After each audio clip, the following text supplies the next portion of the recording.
أعوذ بالله من الشيطان الرجيم بسم الله الرحمن الرحيم الحمد لله الصلاة والسلام على رسول الله وعلى آله وصحبه ومن والاه أما بعد Qardaşlar biz bugün Sure Al-İmran'ınki 52. ayetine geldik. İlgirki ayetlerde İsa Aleyhisselatü Vesselam'a münasebetlik İsa Aleyhisselam'a Allah vergen mucize alahidiliklerini tilga elip İsa Aleyhisselam'ın tili bilen peygamberlerinin ortak şuarı boğan Allah'ın rububiyetini tek yekke rububiyetini itiraf qilish ve Allah'ın özüge yalnız ibadet qilish yo'liga chaqirish mazmunlari bilan ilgirki darsimizni oxirlashtirgandik. Bugungi darsda ya'ni shunga munosabatlik mazmunlar davom qiladi. Astag'firu billah. فَلَمَّا أَحَسَّ عِيسَى مِنْهُمُ الْكُفْرَ قَالَ مَنْ أَنْصَارِي إِلَى اللَّهِ قال الحواريون نحن أنصار الله آمنا بالله واشهد بأننا مسلمون. Tefsirge kirişten ilgili ayetine kısaca bir tercüme qilib o'tsak qarindoshlar. Davotudu İsa uladın küfrünü his qilibdi, yani his qilgan vaqtda dedi ki kim bana Allah'ın yolida yordam beradi. Allah'ın nişan qilgan asosda menga yordam beradi. Degandan keyin o'z vaqtida İsa alayhisolamning yordamchilari bo'lgan havariylar, İsa alayhisolamning sahobalari hisobda dedi, "Nahnu ansarullah." Biz Allah'ның bu yo'lga yordam berguvchilar. Amanna billahi, Allohga iymon etdik. Va shahad bi anna muslimun. Bizning musulmon o'zimizni Allohga topshirgan banda ekanligimizga sen guvoh bo'l. Hem ilgirki ayette İsa Aleyhisselatü Vesselam meselenin postkalısını ortaya koygandı. Biz bunu aldığımız dersimizde ötkendik. Bütün peygamberlerin şuarı şuttu. O olsun mu? İnna Allaha Rabbi ve Rabbekum ve Rabbukum fa'buduhu hâzâ sıratı mustakim. İsa Aleyhisselam ilan kılıvattı özünün yolunu, özünün prensipini, özünün menhecini. Yani benim Rabbim, ve sizlerin Rabbim yekki Allah. Ondan başka Rabbimiz yok. Men emas. Bana verilgen bütün bu mucizenin hepsi Allah tarafından verilgen. Ben bu noktada bu mucize, ben kulağımdan çıkıvatkan bu mucizeye karşı sizlerle şaş orunda.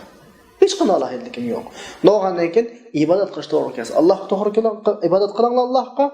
Mana bu tek düz yo'l. Mush yo'lda oxirigacha davom qilinglar degan o'zining shuarini o'tirg'i qo'yib, masalani o'rtaga tashladi. İsa Aleyhisselatü Vesselam münazir talep qilmaydigan notlarni o'rtaga tashladi. Yani men sizlar bilan o'xshash bir ilahga muhtojligimiz, bir ilah tarafidan yaratilib bu kunga kelganligimizda sizlar bilan hech farqi yo'q.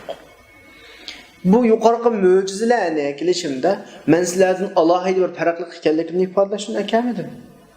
İbadet babaga kelsak-mi o'xshash. Allah mening Rabbim, sizlarning Rabbinglar. Dal to'g'ri yo'l Allohga haqiqiy ibodat qilish degan shu deb İsa alayhisalom naytur ro'shan shaklda masalani o'rtaga qo'ydi. Endi ilgirki oyatdagi to'g'ri yo'l degan bir so'z bizga mana bir ifodani ifodalaydi. Mana bir hukmni hammadan biladi, yo'l nima uchun yasaladi degan vaqtda yo'l yo'lli bo'lsin uchun yasalmaydi. Yo'l shu yo'l orqali ma'lum bir nuqtaga, bir manzilga yetishish uchun yasaladi. Yo'lning o'zi maqsad emas aslida. Har kim yo'lda mangsa, men yo'lda mangaman deb mangmaydi, bir yerga ketyapman deb mangadi. Unda ilgirki oyatdagi bu to'g'ri yo'l degan bir so'z bu yolun ahirasida biz ko'zlab mağadigan bir nişanning, bir manzilning varligini ifodalaydi. Bu xil iboralar Qur'oni Karimning boshqa oyatlarida ham tilga olinadi. Sura An'amningki 153-oyatda mana bir oyat bor qarindoshlar. Wa anna hadha sirati mustaqima. Bu mening yo'lim, tuz yo'lim da'atida.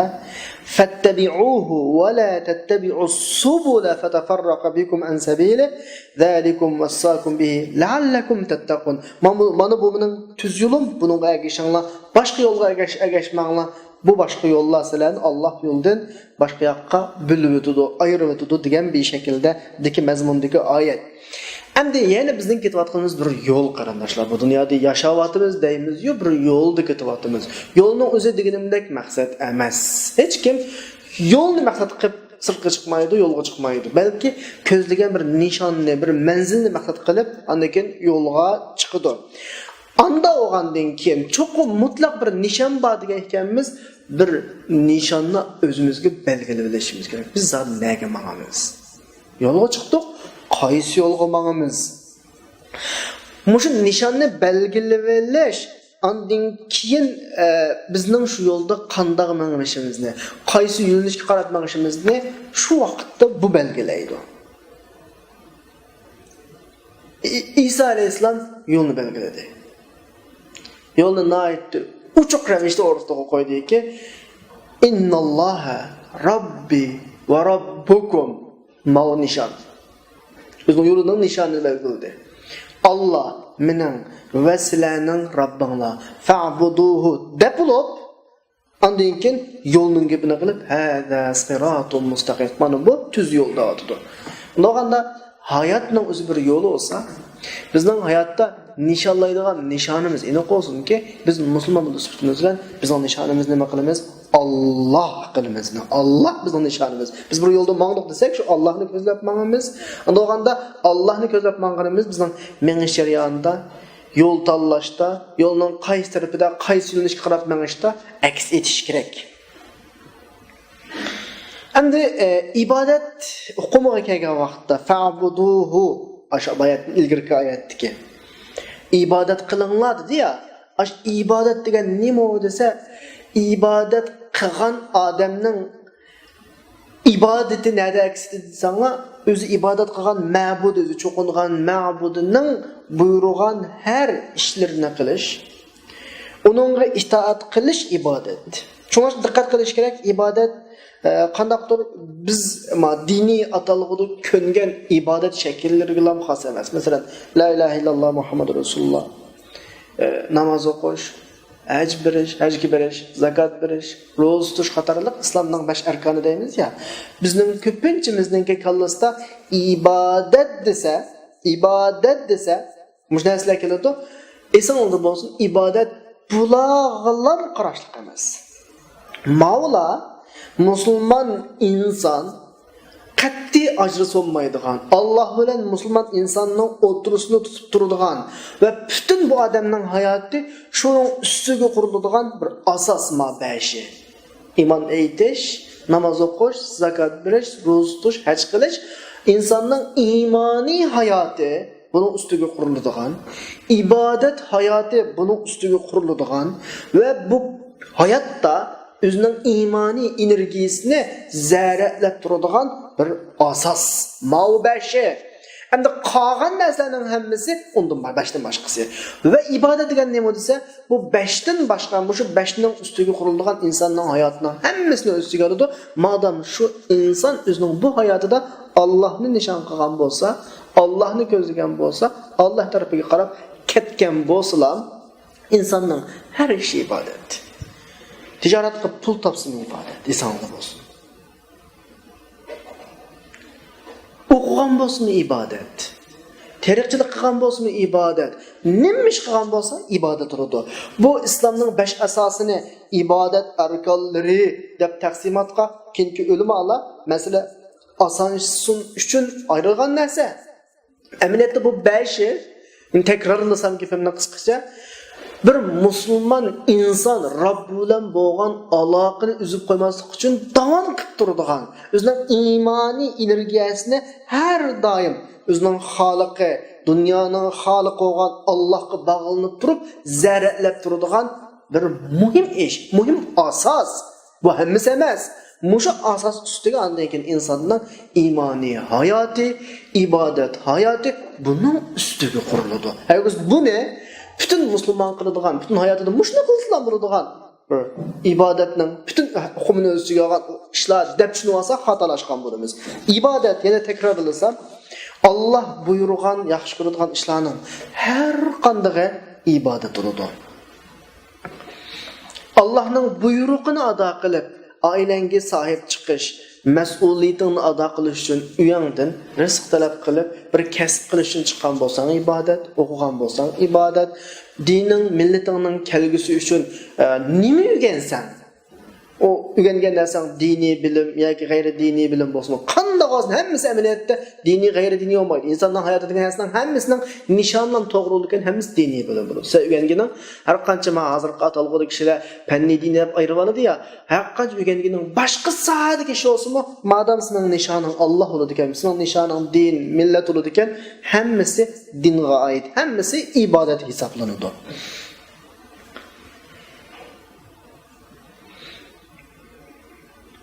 Masalan, bir oyatdan biz bu nuqtani biroz his qilib olishimiz mumkin. Sura Jumada bunda bir oyat va qarindoshlar. Bu oyatdan degan gapimga qarata bu oyatni biroz izohlashni to'g'ri topdim. Ya ayyuhallazina amanu idza nudiya lis-salati min yawmil jumu'ati fas'au ila zikrillah wa dharul bay' zalikum khayrul lakum in kuntum ta'lamun. Ey mu'minlar, Cuma günüsü cuma namazıga azan çıksa, azan to'lansa, Allah'ını əsləş, Allah'ın zikriga aldıranglar, so'd sıtıqni taşlanglar. So'd sıtıq qilmaydiganlar uchun. Belki so'd sıtıq ifodasi qarindoshlar, inson eng qiziqadigan hayotda rizqning eng yuksak taraf bo'lgan so'd sıtıq qo'yg'achqa buni tilga oladi. Mushning tahtiga butun narsalar kiradi. Ya'ni butun ishlaringni tashlab Allah'ını əslashga mang deyapti. Deb bo'lib oyatning oxirida bikavg'o fa iza qudiyatis salat namaz ado topgan vaqtida, ya'ni namozni tugatib bo'lgandan keyin fantashiru fil ard wabtaghu min fadlillahi wadhkurulloha katiran la'allakum tuflihun. Allah bu oyatda insonni dunyodagi hayot mashg'ulotidan namoz ichiga Allohni eslashga akeldi. Bu ish tugandan keyin mayoqqa chiqdin, tugandan keyin taqal deyapti-da, taqilib rizqingni izla deyapti. Va rizqingni izla degandan keyin lam vaftahu min fadlillah iborasini keltirdi. Biz bu yerda taqash, kelish, daha diqqat qilganimizda insonning umumiy holati Allohni nishon qiliblanmag'di ekan, Allohni nishon qiliblanmag'di ekan, hammasi nima hisoblanadi? Ibodat hisoblanadi. Hammasi ibodat. Sening Allohning asliga jumaga kelganing o'zi ibodat. Jumani tugatib bo'lgandan keyin o'zingning shu boshqa dunyoviy ishlarini qilish uchun mang'inaning o'zi ibodat. Hammasi Allohning buyrug'ining ichiga kiryapti, qarindoshlar. Biz mavhum bilan tushunsak, hayotimizning hammasi ibodat. Madam biz hayotimizdan Allohni ko'zlasak, hayot yo'limizning nishonini Alloh qilib bekitsak. Shunga ilgirki oyatdagi Isa alayhisolamninki innalloha robbi va robbukum. Allah mening Rabbim va sizlarning Rabbinglar. Ibodat qilinglar. Mana bu to'g'ri yo'l degani bu hayotning hammasi ibodat. Ya'ni xato tushunish bo'lmasin, hayotning hammasi ibodat degan gap sizlar biz burundan tushunib olgan xato ibodat uqumidagi ibodat emas, balki biz hayotda nima kerak bo'lsa shuni qilib yashaymiz. Alloh yo'l qo'ygan doirada. Mushu yashash holatimizning hammasi ibodat. Buning ichida masjidda qildigan ibodat va etizda qildigan ibodat va do'konda qildigan ibodat va maktabda qildigan ibodat va zavodda qildigan ibodat va ish o'rnimizda qildigan ibodat va madam hayot yo'limizning oxirgi nishoni Alloh bilan bo'ladigan hayot yo'limizda qilgan har ish bizga nisbatan ibodat hisoblanadi. Ilgirki oyatning ma'nosi shu. Oyatga munosabatli bo'lganlik uchun deb etib ketdik. Endi bugungi oyatga kelsak, falamma ahassa Isa minhumul kufra. Isa ulardan alayhisalom kufrni his qildi. Isa alayhisalom yuqorqi oyatda masalani kesdi-ya, aqida masalasini kesdi-ya. Sadi siziq bu, yo'l bu. Ya o'zing Allohga bo'ysungan bir banda, Allohga ibodat qilib yashaysa yoki bu yo'ldan chiqsa, yo'l aniq. Hada siratum mustaqim dedi-ya. Undan keyin Isa ulardan kufrni his qilsa deb bir oyat keldi, his qildi deb bir oyat keldi.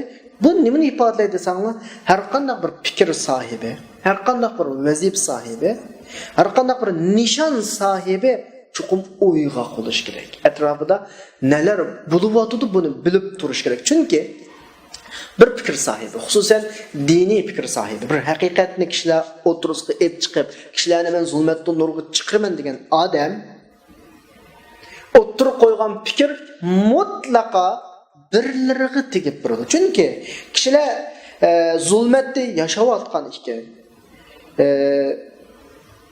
to'g'ri yo'lga chiqmayotgan ekan, biz bu yerdan bir narsani bilishimiz kerak. Mushuningdan foydalanayotgan bir bilik insonlar bor. Kishilarning mazlum bo'lishini yaxshi ko'radigan zolim insonlar bo'ladi. Kishilarning zulmatda yashashini, bularning mushafati davom qilishini xohlayotgan bir manfaat sohiblari bo'ladi. Bular boshqalarga haqiqatni tushuntirmasdan, to'g'ri yo'lni tushuntirmasdan, ko'zni ochmasdan shu qarg'ulachi hayot ishida davom qilsa oladigan bir foydasi bor bularningki. Anda olgan ekan, birlari o'tirg'i chiqib, "Mening to'g'risi bu, xatosi bu, haqiqat bu, batil bu.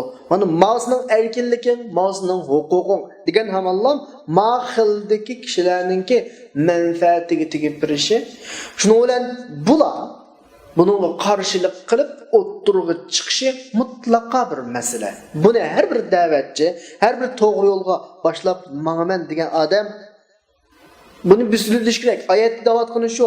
Endi da'vatchi Allohdan boshqalarga yetkazishga tegishli bir vazifasi bor. Mushu vazifaga asosan kishilar uning gapini anglab to'g'ri yo'ldan bu xursand bo'ladi. Ammo yana bir bilib kishilar buningga g'azablanadi, buningga o'kinadi, buningga achchiq keladi. Chunki ularning manfaati daxliga uchrayotdi. Chunki chiriklashgan jamiyatda bekorga chiriklashmaydi, foydalanayotgan birlari bor. Endi mushunda o'g'achqa mushu bir haqiqat o'g'achqa da'vat qiluvchi mutlaq uyg'oq bo'lish kerak. Atrofida nima ishlar bo'layotganligini mutlaq bilish kerak. Bu nuqtani normal odam tushuna oladi bu nuqtani. Ya'ni insonda idrokat, his a'zolari va anglash, kurash, sezish, tush degandek hammani ish qilish kerak. Atrofidagi bo'layotgan ishlarning hammani aniqlab turish kerak, hammani anglab turish kerak, hammani bilib turish kerak. Onunğa kimlarning yo'lini to'sayotganligini bilib turish kerak, kimlarning suiqasd qilayotganligini bilib turish kerak, kimlarning qo'llaganligini bilib turish kerak. Bu da'vatchining vazifasi. U galvonchi ma'nus bo'lmaydi. Deb qo'ymanda. İsa alayhisolamningki falamma ahassa Isa minhumul kufra yisqildi degani İsa alayhisolam tuydi shuni, bildi shuni ulardan. Ya'ni İsa alayhisolam haqiqat manhajini e'lon qildi. Haqiqat manhajini e'lon qilgandan keyin ular zulm, haddidan eshish, boshqalarning haqqiga ko'z tikadigan kishilar tabiiyki İsa alayhisolam o'tirib qo'ygan bu manhaj, bu fikr, bu yo'lga qiziqmaydi. Bularning aslida bor bo'lgan kufrisi texmi eshidi. Bular texmi g'azablanadi. Bular texmi zolimlashidi. Bular suiqasd qildigan yerga keladi. Chunki bular shuni his qilib qoladiki, Allohdan bir risolat kelibdi. Kishilarni bu chiriklik holatdan yaxshi holatga chiqaradi ekan, mushuni his qiladi. Agar shunday bo'lib qolsa, ular manfaat yutadi. Ham bularning kufrisining ustiga ziyoda bo'ladi. Isa alayhisalom buni bularni his qildi-da, o'zining jamoatining ichidan bir to'p shakllantirmoqchi bo'ldi. Chunki bu yordam bermasa, chunki bu ish musha o'rtaq yordam bilan bo'ladigan ish dediki, qala man ansari ilalloh. Bu Alloh ko'zlab mangan bu yo'lda menga kim yordam beradi? Esonlar bo'lsin, da'vat bir kurashga ehtiyojli. Cho'qim kurash olmaydi, da'vat olmaydi. Kurash qurbonlik berishga ehtiyojli. Qurbonlik berish jinimiz bilan va eng qimmatli mollarimiz bilan bo'ladi. Undan keyin cho'qim bu kurashni qiladigan bir to'p kishilar bo'lish kerak. Maslahat soladigan kishilar bo'lish kerak. Bu davoni o'zining davosi deb biladigan kishilar bo'lish kerak. Va bu davoning jondisi jon, maldisi maldi birdigan deganimdek bu davoni o'zining davosi. Bir odam o'zining bir iqtisodiy davosi yoki boshqa davolarni qiladi ya, insonning shaxsiy shuningga o'xshash qiladigan bir odamlar bo'lish kerak. Bunda boshqa ish, palonining ishi, bugunning ishi emas, mening ishim deb turib. Birov azroq haqqiga tajovuz qilsa, hech kim tutib turolmaydi. qat'iy haqqini olmasa, nega da'vo qiladi, qanchalik yo'lda mang'iladi, kimlarni ishga soladi, o'zining haqqini oladi ya, dinni mening haqqim deydigan bir birlik odamlar o'rtaga chiqish kerak. İsa alayhissalatu vassalam masala o'rtaga tashildi. Qani kim bor? Bu yo'lning da'vosini qiladigan o'rtaga tashladi. Bu yo'lni mening yo'lim, bu da'vat mening da'vatim, bu bayroq mening bayrog'im diyelaydigan. Bununla iqtidori bor, mayli moddiy, ma'naviy iqtidori bor kishilar o'rtaga chiqish kerak. Mushunda ahvol ostida. Mushlar o'rtaga chiqish uchun Isa alayhissalom fikrini o'rtaga tashlab o'tdi. Angurunmishdan boshlandi. Qurbonlik degan tunji da'vatdan boshlanadi. Qani kim bor? Bu yo'lda oxirgacha mangdigan kim bor degan vaqtda men bor deydigan yerdan boshlanadi qurbonlik. فلما أحس عيسى منهم الكفر قال من أنصار إلى الله أنصار من degan gap ansar ya'ni ashab demidi ansar ashab hamra degan gap bilmaganish bir ansar degan gap jonni tikib molni tikib maishqa yardım edigdigan degan gap non qapilning kirki yo'q bu yo'lga uchun bu yo'lga keraklik bu yo'ldan naf oladigan emas bu yo'ldan ap yeydigan emas bu yo'lga birdigan odam kerak ma yo'lninki taraqqiyoti uchun. Endi İsa alayhissalomning so'g'an mushu men ansari ilalloh degan savolining o'zida bu yo'l va bu yo'lning g'oyasi nihoyat aniq o'tirib qo'yilgan. Men ansari, menga kim yordamdir deb bo'lib, ilalloh degan so'zning o'zi bu yo'l Allohning nishonlagan yo'l. Bu yo'l Allohning nishonlagan yo'l. Bu yo'lda biz bir u yoki bu sabab uchun emas, shaxsiy g'oya uchun emas va yoki u bu g'oya uchun emas, balki Alloh uchun. Ma shaklda masala aniqlandi bu yerda. Bu ahvol Payg'ambar alayhisolatu vasallam Madina Aqabada bay'at olgan vaqtida bir o'zini namoyanda qildi bu mazmun. Rasululloh shu vaqtda atrofidagi sahobalarga sizlardan shunda bir ishga va'da olaman deydi. Shunda bir ishga bay'at olaman. Sizlar meni o'zlaringlarning ayollarini, bolalarini qo'g'daganda qo'g'daysizlar. Qaranglar bu da'voninki ahvoli bu. O'zini vujudi bilan biralaydigan odam bo'lmasa, bu da'vo bo'lmaydi. Rasululloh buning bu da'vat qana qildi. Bayat olaman dedi. Sahobalar aqid masalan Davudni Ma'rur Rasulullohning qo'lini tutib shunda na'am vallazi ba'athaka bil haqq seni haqiqatan o'tgan Alloh bilan qasamki biz hammadan seni baq qo'g'daymiz degan mazmunda bayat verdi. Undan keyindan bu sahoba hamma sahobalar bayat verdi. Shu vaqtda Rasululloh qana qildi? Tabassum qildi Rasululloh, tabassum. Çünkü o vaqtda avla bir insanda bir g'urur erkekchilik qildi ya, o'zlarininki Yahudi va boshqalar bilan bo'lgan aloqalarining bog'liqini deb Rasululloh bunday bir savol qo'ydi. Rasululloh biz seni qo'g'daymiz, jinimizni bir qo'g'daymiz. Ammo biz Yahudilar bilan hozir kelishib, mana ittifoqsiz o'tyapmiz. Biz seni qo'g'dab ular bilan munosabatimiz buzilib bo'lgandan keyin, sen g'alba qilib bo'lgandan keyin bizni tashlab ketsan, Rasululloh shu vaqtda tabassum qildiki, qon dedi Rasululloh. Had Hammamiz bizning birlashib ketdik. Qanimizdan tor. Men sizlar mendan. Sizlar qarshi kim qarshıdan men qarshi chiqaman. Kim bilan so'ytursanglar, men sizlar bilan so'yt. Ya'ni Rasulullohning bergan javobi nima desa, mening zimmatim sizlarning zimmatinglar, mening hurmatim sizlarning hurmatinglar, yo'limiz bir. Bu mazmunda Rasululloh bularga javob berdi. Endi Rasululloh shu vaqtda Madinadagi atrofidagi o'zga bayat vermoqchi bo'lgan kishilarga sizlar zaminni kelgusida egallaysizlar, dunyoga xo'jayin bo'lasizlar, dushmanlaringizni g'alaba qilasizlar dedimi yo'qmi? Ular Rasululloh nima dedi vaqtda boshqa ortiq gapirmadi. Men sizdan, sizlar mendan. Biz bir-birimiz bilan bir gavdaga aylandik, mush gapni qildi. Nima ish qildi? Agar ularga yordamni va'da qilgan bo'lsa, nusratni va'da qilgan bo'lsa, mal dunyoni va'da qilgan bo'lsa, kelgusidagi erishadigan huquq nufuzni va'da qilgan bo'lsa, jang deganda kim o'lmaydigan kapolatlar qilildi. Jangga kirib u o'lib ketishi mumkin, kelgusidagi g'alabani ko'rmasligi mumkin, bu o'lib ketishi mumkin, kelgusidagi nufuzni ko'rmasligi mumkin. Qo'rqish chiqadi mayda, qo'rqish chiqadi. Hamma odam kelgusidagi g'albining mevasini ko'rgusi va hamma odamning o'lgusi yo'q hech kimninki. Bunda vaqt hech kim maqmaydi u yo'lda. Rasululloh asosli g'oyani kim qildi? Jannatni qildi. Boshqa va'da qilmadi. Sen mendin, men sendin. Şu. Dünyadaki qalbini Rasulullah atrofidagilarga va'da qilmadi. Tabii qalbi qilishni bilmaymiz, ammo har a'zoning nishoni qalbi bo'lib qolsa, qalbini ko'rmasligidan ansirab, ba'zi yerlarda keyinga chekinib olishi mumkin, jinini qurbon qilmasligi mumkin, melini qurbon qilmasligi mumkin. Bu yo'lning asosiy nishoni Isa alayhisalom degandek, man ansari ilalloh ki Alloh asosiy nishon, jannat asosiy nishon, bizga va'da qilingan jannat. Dunyoda agar Alloh qalbini ko'rib qolsak, biha va ni'mat, Allohga shukr deymiz. Ko'ramay qolsak, bizning asosiy nishonimiz jannat bo'ladi. Isa alayhisalomning so'rgan savolimiz shu. Man ansari ilalloh. Kim menga yordam beradi? Ammo menga yordam berib dunyoviy manfaat erishishni aslo o'ylamaymiz. G'oyasi Alloh bo'lishi kerak. Tamam, dunyoda Alloh qalbini ato qilsa, daha yaxshi. Ammo asosiy nishoni Alloh bo'lishi kerak. Alloh. Chunki Alloh degan so'zningki o'ziga olgan ma'nolarni biz ilgari darslarimizda o'tdik. Tugunmas bir kamolat bu. Tugunmas bir kamolat.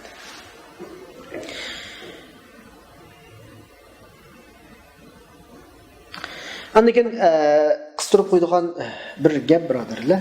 Man ansari ilallohdagi ansar degan so'z so'zning o'zini parchalab asliga qaytarib tushunsak, Nasqirning ko'plikka ansar bu. Ya'ni bütün vücudu bilan, bütün kuchini ishga selib birisiga yordam bergan odam nima bo'ladi? Nasr bo'ladi. Endi iymon sohasida, din sohasida o'sha yordam berish degan so'z kelib qolsa, buni qanday tushunamiz? Masalan, ya ayyuhallazina amanu in tansurulloha yansurkum. Allohga yordam bersang, Alloh sizga. Bu yerdagi diniy sohadagi yordam berish har odamniki. Dinning ta'limotlarini tatbiqlash, hayotga tatbiqlash, Allah mu'mindan talab qilgan ishlarni joyiga yetkazib, ya'ni ustiga tushgan ishlarni joyiga yetkazib qilish bu shaklda bo'ladi. Payg'ambar o'qas payg'ambarga yordam berib buning da'vosini, buning da'vatini oxirigacha etmoq va boshqa din bir musulmon bo'lib bilan ustiga yuklagan vazifani bir odamning qilishi Alloh yordam berganligi bo'ladi. Ma shaklda tushunsak bo'ladi.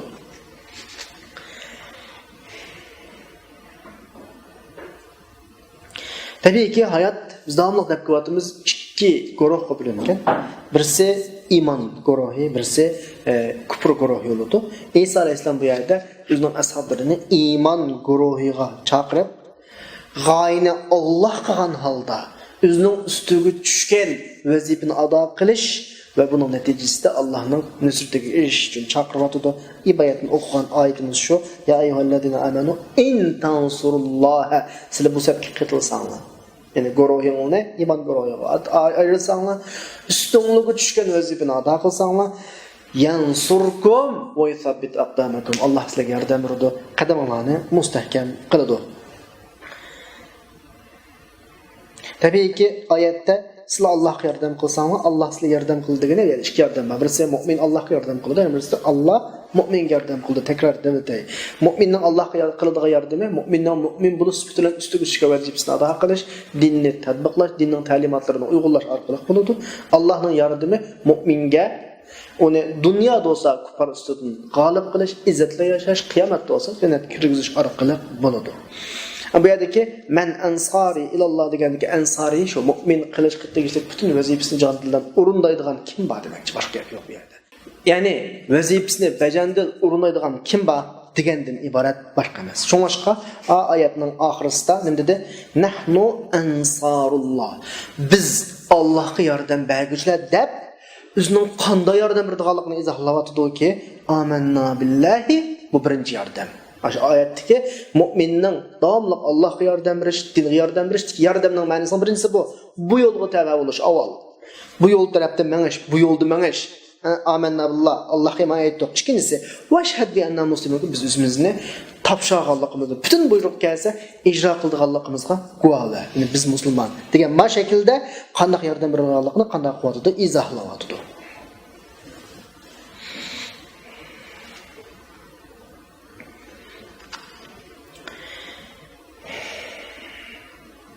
Endi biz mana bir mazmunni mulohiza qilishimiz mumkin qarindoshlar. Alloh subhanahu va taolo Isa alayhisolamningki ashablari, ya'ni havoriyonlari tili bilan avval iymon etdik degan bir mazmun keltirdi. iman aytish qalbdagi ish. Bir odamning iman aytgan aytmaganligini zohirga qarab qilib bo'lmaydi. Qalbiy g'aybiy ish. Ondan keyin iman aytganning amaliy ifodasi nada ko'rinadi desaydi shu havoriyning tili bilan bizga guvoh bo'l, biz musulmon biz deydi. Mushun nima degan gapni desa, bir odamning qalbidagi imonning ifodasi u odamning islomida ko'rinadi. Yani ameliyatida ko'rinadi, amaliy hayotida ko'rinadi, amaliy hayotida. Ya'ni bir odam men musulmon, mu'min deb qo'yib o'zining hayotida dinning ahkomlarini tatbiqlamasa, dinning ta'limotini uyg'unlamasa, u odamning qalbidagi iymon hisob emas. Uning hisobini Alloh oladi, ammo biz birovga muomala qilishda bu odamning islomiga qarab turib, amaliy hayotiga qarab turib, hayotida islomning ahkomlarini, ta'limotlari bo'yicha mangdimi, bunga qarab turib bu odamning iymoniga baho qo'yamiz. Anikin vashhad bi anna muslimunniki vashhad ifodasi, bizga guvoh bo'l ifodasi nima degan gap bu? Qanday guvoh bo'ladi? Payg'ambarlar guvoh bo'ladi o'zining ummatiga va fi hada liyakuna ar-rasulu shahidan alaykum degan oyat sura Hajninki 78-oyatda. Payg'ambarlar guvoh bo'ladi va bu ummat boshqalarga guvoh bo'ladi. Guvoh bo'lish degan nima? Degan vaqtda bizning tushunganimiz bu yerda payg'ambar ularga Allohning butun talablarini yetkazadi, butun ahkomlarni yetkazadi. Uni qilinglar, buni qilmanglar deydi. Ular amanna muslimon degan ifodalar orqali buni tatbiqlaydi. Mana bu payg'ambarning ulug' guvohligini. Ey Alloh, men ulug' yetkazdim. Ular unga bo'ysundi, hayotida tatbiqladi. Mana bu amanna bilan vashhad bi anna muslimonning ma'nosi mush bo'lsa kerak qarindoshlar. Ondan keyin 53-oyatga keldik. Robbana amanna bima anzalta wattaba'na ar-rasula faktubna ma'ash shahidin. Yana bu shu havoriylarningki iloni, o'zining iymoniga, o'zining hayotidan qilgan ilon. Ey Robbimiz, biz o'zini tushungan buyruqlarga iymon etdik. Biz payg'ambarga ergashdik. Bizni shahidlarning qatoridan qilib yozsalar. Yani bu İsa Aleyhisselam'ın havariyulları, İsa Aleyhisselam Allah tarafından epkelgen narsaga o'zining iymon etganligini uchun qana bir rasullar, qana bir elchi Allohning bir narsani epkeladi. Bir narsa epkeladi. Payg'ambar shu yangi ishdan birini epkelgandan keyin Alloh uni kishilarga yetkazishga buyurdi. Rasulning alayda vazifasi shu. Yetkazgan narsani qarshi tarafninki qabul qilib biz mashta qabul qildik degani bu o'zining iymon etgan iymonining bir ifodasi. Bilamiz, aqida qism o'zgarmaydi. Tarixdan, ya'ni Odam alayhisolamdan tortib qiyomatga qadar aqida masalasi o'zgarmaydi. Qissalar o'zgarmaydi. Allohning bergan g'aybiy xabarlari o'zgarmaydi. O'zgardigan nima? Ahkam. Ham bu yerdagi havoriylarningki biz iymon etdik deb e'lon qilishi xuddi İsa Aleyhisselam'dan ilgirki aqidalarga etgan imonini va İsa Aleyhisselam epkelgan ba'zi o'zgargan ahkomlarga iymon etgan. Demak, umuman shariatning hammaga bo'ysunligini iymon ifoda qilsa kerak endi. Robbana amanna bima anzalta. Sen tushirgan narsaga iymon etdik degan, tushirgan degani ustundan to'nga tushirishganni ifodalaydi bu yerda. Chunki biz shariatni har doim ustundan olamiz, Alloh tarafidan olamiz. Wattaba'na ar-rasul. Payg'ambarga qana qildik, ergashdik. Ergashish avval qanoat qilish, uning akagan fikrini qabul qilish, iymon etish bilan bo'ladi. Çünkü dinning umumiy ahvoli qarindoshlar, hatta Alloh insonni bu dunyoda boshqa maxluqlarga o'xshash majburiy, ya'ni tabiiy yaratilishdan bir holat yaratilgan bo'yicha ish qiladigan holatda emas, tanlash ixtiyorliqqa berilgan bir holatni yaratishning sababi Alloh hech kimdan majburiy shaklda ergashishni xohlamaydi. Allohga iymon etsaqmi çok ixtiyoriy shaklda iymon etimiz. Hatta payg'ambarga ergashsakmi, avval ko'nglimizda qanoat qilamiz, qalbimizdan uni e'tirof qilamiz, suyimiz o'zimiz shu yo'lda mangishni ergashimiz. Mana bu mayli payg'ambarga ergashishdiki yoki Allohga iymon etishdiki ahvol olsun insondan talab qilinayotgani bu. Hatta sura Şuara'da Allah subhanahu ve taala deydi: "La'alleke bâhi'un nefseke ella yekunu mu'minin in neşe nunezzil aleyhim mines semai ayeten fadallat a'naquhum la khadi'in." Belki Peygamber teselli şekilde deb Allah subhanahu ve taala bunun mu'min bo'lmaganligidan sen bir aram bo'lishi mumkin. Va iman esutdi deb jinin aldırab qolgan bo'lishi mumkin. Agar biz xalasak hammani iman etkizib tutdik degan ma'noda oyat bor. Masala Allah hammaga qodir. Allah bizni malaikalarga o'xshash tug'ilishimizdan, vujudimizdan, yaratilishimizdan Allohga tasbih aytib, Allohni muqaddaslab, Allohga ibodat qilib o'tgan bir maxluq shaklda yarataverdi. Ammo masala bu yerda nima qilmoqchisi? Allah subhanahu va taolo bizni zo'lab emas, ixtiyorligimiz bilan o'zimizningki. O'zimiz itoat qilib turib, muhabbat bilan Alloh tarafiga keldi. Mana bu iymonning bizdagi buyukligi. Hamda havoriylar o'zining Iso alayhisalom epkagan mazmunlar qarata iymon etganligini e'lon qilib qo'ygandan keyin oxirisida faktubna ma'ash-shahidin. Ya'ni bu bizni şahidlarning qatoridan shahidlar bilan birga yazsalar degani bir yüksek bir imoniy ong saviyaning ifodasi bo'lishi kerak. Peygamber bularga guvoh olmoqchi. Peygamber bularga guvoh bo'lish deganda biz bayatdan bütün ahkomlarni bularga yetkazish deb tushundik ya. Endi bular bizni shahid qilsa davotida. Bizni shahid qilsa deganning o'zi bizmi bu vazifamizni ustimizga olaylik. Biz boshqalarga yetkazaylik. Biz payg'ambar o'z ummatiga shahid bo'lgandek, guvoh bo'lgandek, bizmi yetkazgan kishilarga shahid bo'laylik. Biz bu amanatni ado qilaylik deyotdi. İmanning asl tarifi shu. Sen imonga ergashib, bu yo'lning vazifasini ustunga olib qo'ygandan keyinki muhim vazifalardan birisi bu vazifani boshqalarga qana qilish, yetkazish. Shunga ummati Muhammadiya Peygamber Aleyhisselam'ın ümmeti Resulullah'dan keyin peygamber kelmaydigan din amaneti, din risalet, din vazifesini ümmet üstüge algan bo'lg'achqa ma ümmet Kur'an'da qanday tasvirlanadi? Shuhada, shahid ümmet deb tasvirlanadi. Bu bekçik ayette bor. Sura Haj'ninki 78. oyatida mo yarqin chiqadi. Va fi hada liyakuna ar-rasulu shahidan alaykum va takunu shuhada 'alan nas. Ma ummati Muhammad diyani Allah subhanahu wa ta'ala mashakil sifatlaydi. Peygamber sizlarga shahid bo'ladi. Peygamber sizlarga shahid bo'ladi. Muhammad alayhisalom degani Muhammad alayhisalom o'z vazifasini sizlarga yetkazdi. Sizlar bu vazifani dunyo ahliga yetkazisizlar. Sizlar shahid bo'lasizlar kishilarga da'vat qildi. Ma'yatda. Demak, Qur'ondagi payg'ambarning ummatiga shahid bo'lishi, ma'lum bir ummatning boshqa kishilarga shahid bo'lishi demak, shularga bu vazifani, bu omonatni yetkazish demak bo'lsa kerak. Şoňaşqa Peygamberden keyin asla peygamberler kelmeydi, elçiler kelmeydi. Fakat Allah ma amanetini Resulullah'ın ümmetiga amanat koygan. Resulullah'dan keyin şoňa peygamberlik yok. Ümmet bu amanatni ada kıldı. Şoňaşqa bu ümmet şahid ümmet. Bu ümmet guvaçı ümmet. Şuna okşaş ayetdeki İsa Aleyhisselam'ın havariyleri şu noktani düşendi. Bularda yüksek bir imani an şekillendi ki tamam biz iman etdik bu yolga. Bu yolda mangdık.